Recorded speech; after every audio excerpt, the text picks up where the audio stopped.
আসসালামু আলাইকুম। আলহামদুলিল্লাহ, দীর্ঘ অনেকদিন পর আজকে আবার একটা মাহফিলে প্রোগ্রামে যাচ্ছি। তো সকলের কাছে দোয়া চাই। আর অনেকদিন অসুস্থ ছিলাম আমরা কর্মীরা প্রায় সবাই ধরতে গেলে শিল্পীরা।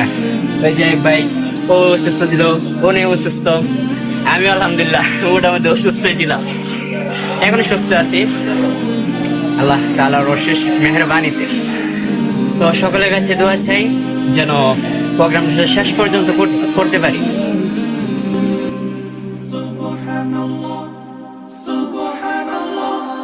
সফর সফর শহর শহর রোজানা রোজানা, সময় কখন কোথায় দাঁড়ায় অজানা অজানা, জীবনের প্রতি পথে একা একা চলি